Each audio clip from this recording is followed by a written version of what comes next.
chapter 2 tentang pikiran.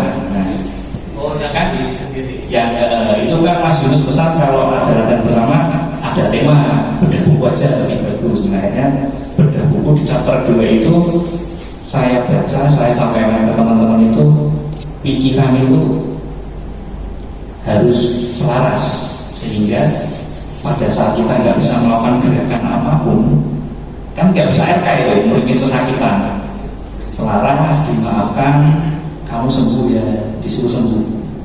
Setelah pindah ke Elizabeth, selang 2 hari dilakukan MRI. Di MRI itu sumbatan sudah tidak ada, sudah berangsur-angsur, sudah tidak sakit. Jadi di sini saya menyampaikan kepada teman-teman bahwa kalau kita sudah terbiasa latihan BIRKP kan penurunan gelombang otak itu kan gelombang alfa, gelombang tenang. Dan saya minta istri itu untuk tenang, diselaraskan sebisa mungkin.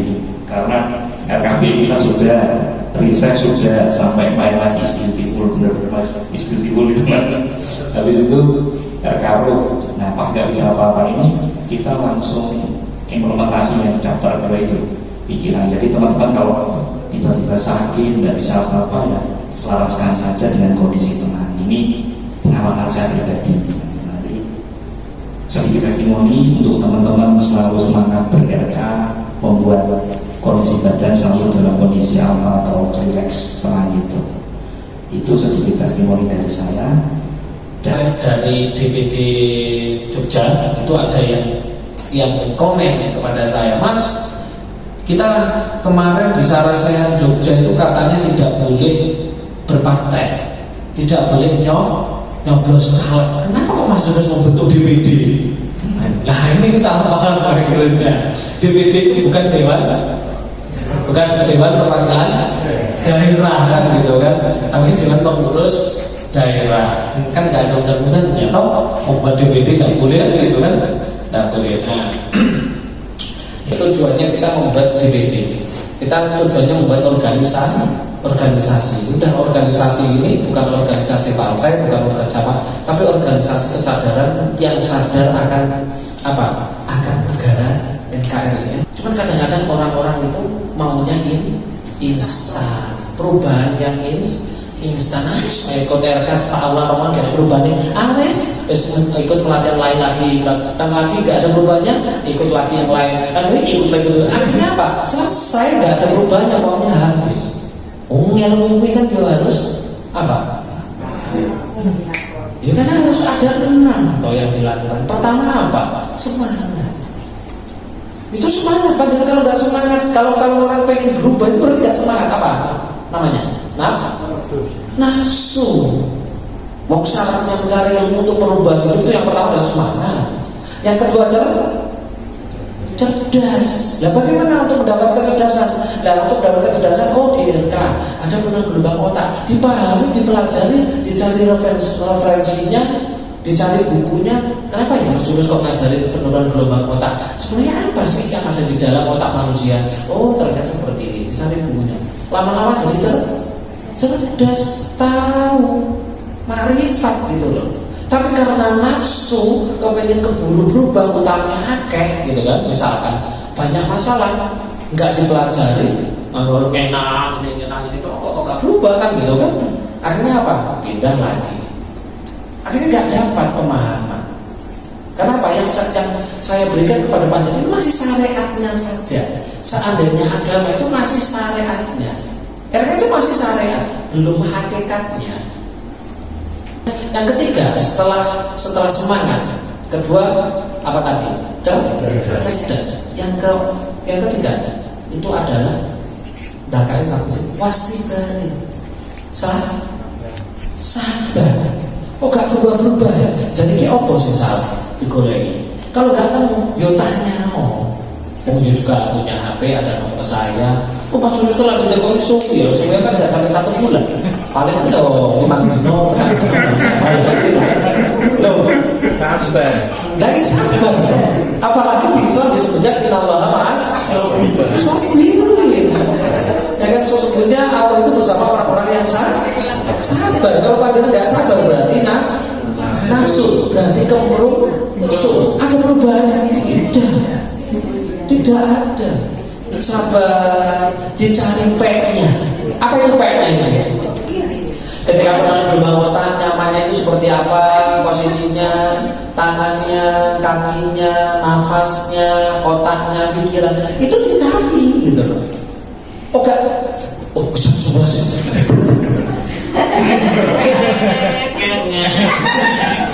Lu topo lu sampai dapat apa? Enggak dapat apa-apa. Wong yang namanya ilmu, yang namanya laku itu butuh dirasakan, olah rasa, dicari kira-kira bagaimana posisinya, dipahami ketika duduk tegak itu ada rasa apa, kundalinya seperti apa, kundalininya, energi peranannya seperti apa, keras ketika fokus di titik antara dua alis itu bagaimana rasanya, seperti apa, gunanya untuk apa, itu seperti itu, bukan sampai nangis enggak gitu loh. Itu masih syariat itu. Gimana mau berubah? Kok panjenengan tidak mau ngonceki, nggak mau mengupas. Terus maksudnya. Yang keempat itu adalah bekal. Jadi panjenengan mencari ilmu boleh gratisan, nggak mungkin. Mencari ilmu boleh murah, nggak mungkin. Wong Anda loh berani mengeluarkan uang berjuta-juta demi anaknya untuk sekolah, kuliah, padahal habis lulus kuliah bingung membawa ijazahnya. Habis itu dapat pekerjaan gajinya cuma 2 juta, 3 juta ya kan? Padahal ngeluarin uang ratusan juta. Nah untuk ya motor suara. Nah bekal itu harus benar-benar panjenengan siapkan dan itu ikhlas diberikan untuk apa? Mencari ilmu, mendapatkan ilmu. Loh itu penting. Yang kelima itu ada gurunya. Jangan sampai oke Pak, hari ini mencari ilmu sebenarnya itu gampang banget. Tidak seperti kita Mas ya zaman dulu, nggak ada yang namanya Android itu nggak ada, Android itu nggak ada, sosmed itu nggak ada. Mencari guru itu beneran Mas Hasil sampai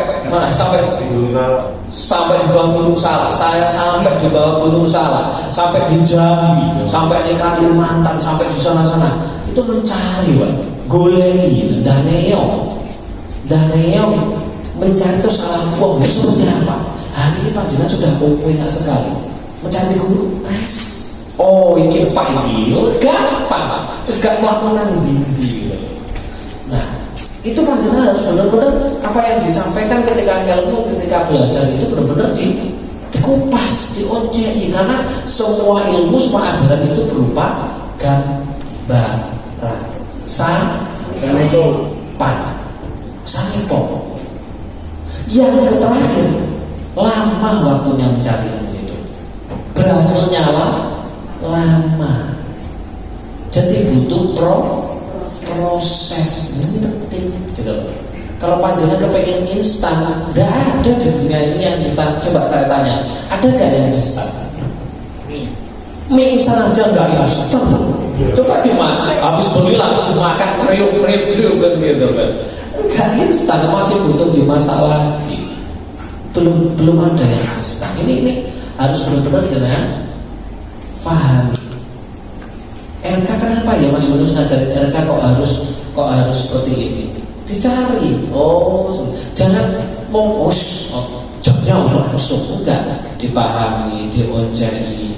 Kalau nggak paham, komunikasi dengan saya. Mas maksudnya panjenengan, maksudnya sampai seperti itu apa?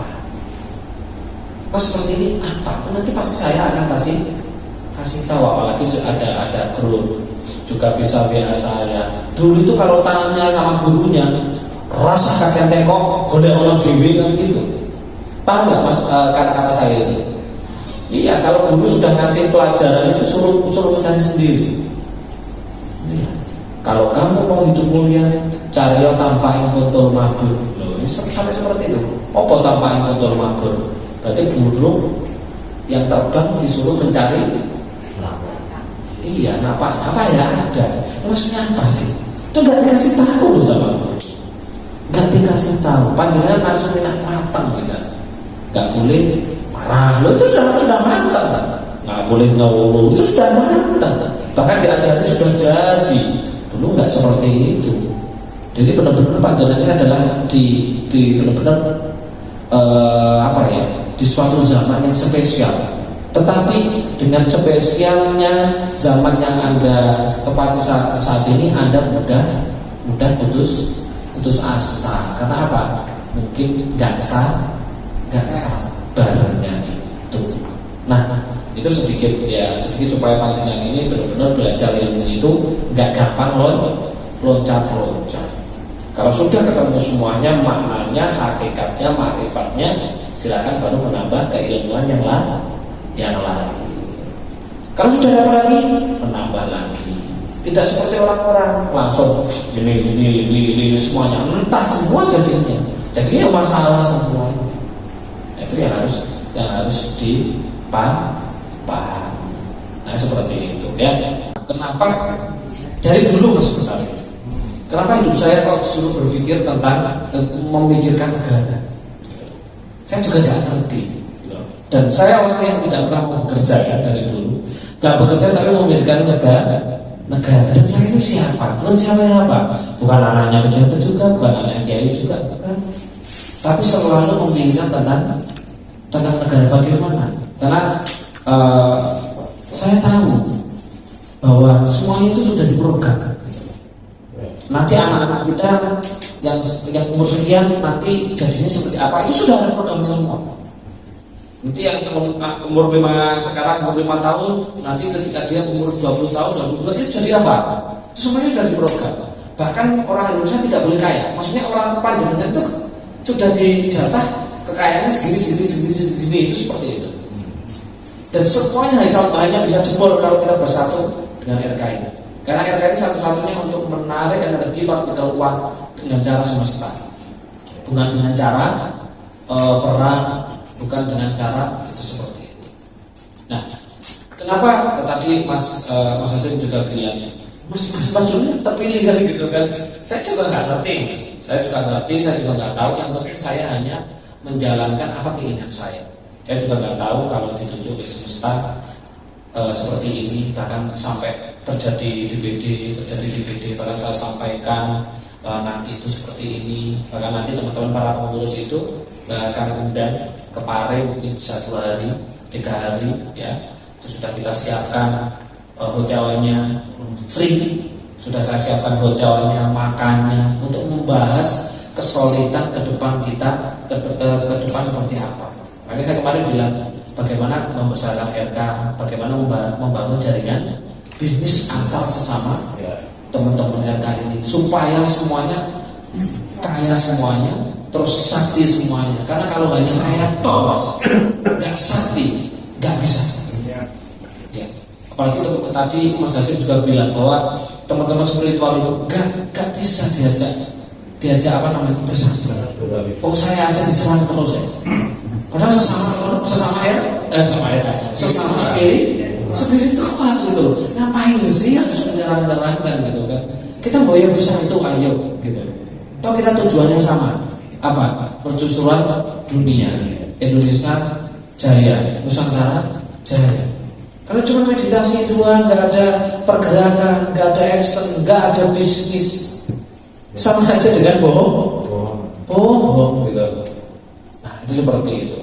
Dan kenapa saya getol seperti ini, mengajak semua ber-RK, nanti kalau bisa semuanya teman-teman keluarganya ber-RK, tetangganya, saudara. Kenapa? Ini tadi kita tidak hanya butuh, mohon maaf tadi, uang dan sakti. Kita tidak butuh itu saja.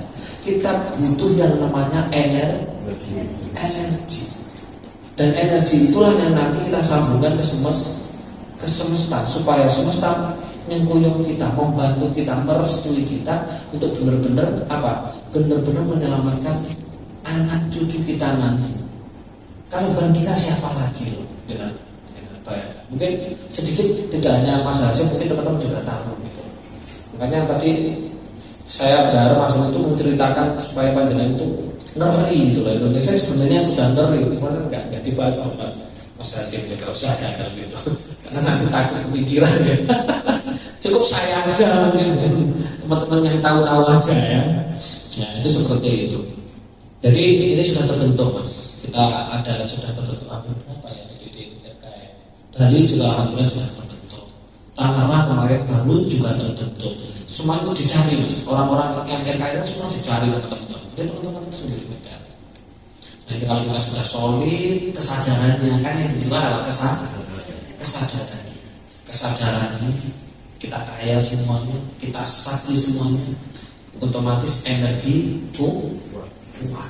Makanya alhamdulillah RK digoyang seperti apa aja, baik dari intern, baik dari ekstern, bahkan sampai detik ini masih kokoh. Karena saya mohon maaf, saya bukan tipe orang yang kalau Mas Hasim tadi kemarau ya. Saya bukan tipe orang yang kemarau suka apa namanya mengumpulkan dunia, tidak. Dalam artian saya cukup makan satu sendok, satu piring udah. Saya cukup punya rumah, jenengan tahu rumah saya enggak.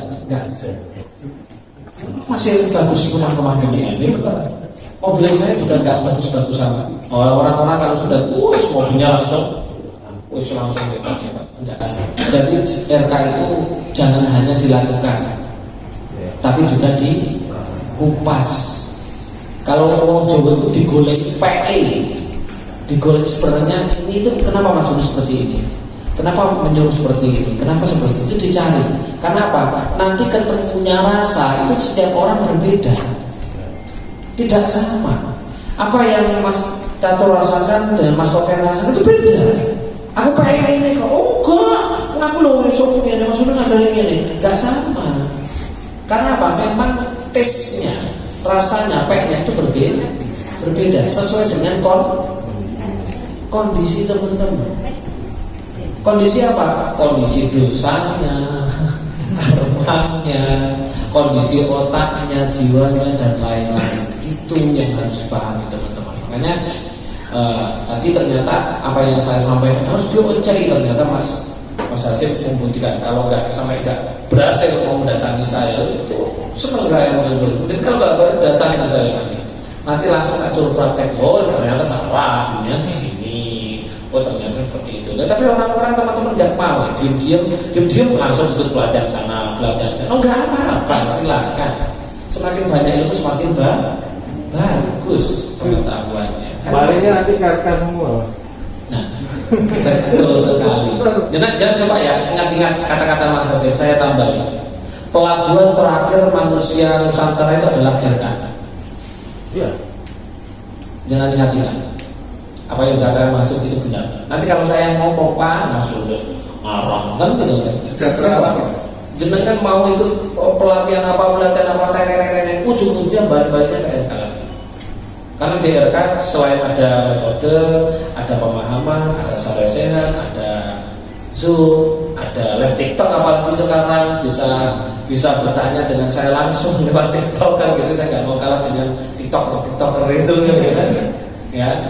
Selain itu juga kita juga ada perkumpulan seperti ini dan kita harus besar dan solid. Karena kalau kita siapa lagi? Belum terlambat. Sisa waktu itu 9 tahun. Saya juga dari sebelumnya ikut memahami pelatihan yang lain gitu kan. Ikut buktinya saya duduk sini lagi. Tadi pembuktiannya udah jelas ya. Iya.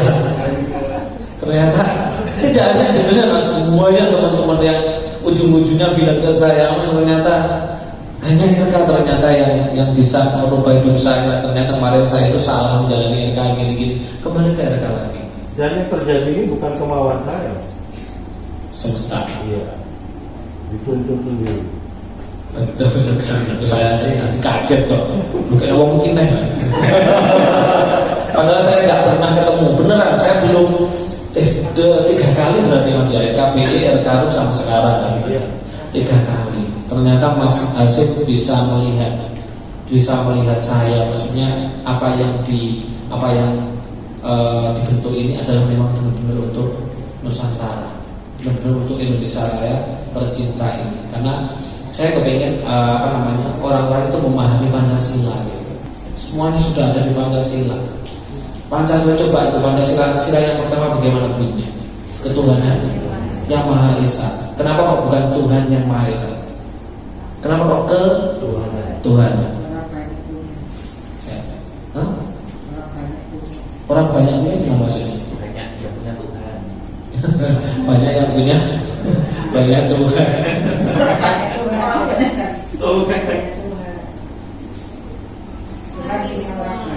Oh, Tuhan punya orang banyak. Oke. Ketuhanan yang Maha Esa. Yang kedua pun juga sama. Bukan manusia yang adil dan beradab, tapi kemanusiaan yang adil dan beradab. Berarti itu bukan manusianya, tapi apa? Lebih kepada apa? Hakikatnya, sikap sifatnya. Lebih kepada moral, attitude, kesadarannya. Itu kalau diocek kan dalam banget. Jadi tujuannya RK untuk dibentuk DPD ini sebenarnya seperti itu. Ya. Kalau cita-cita untuk menjadi pemimpin sebenarnya nggak ada sama sekali, Mas. Beneran, sumpah. Gitu.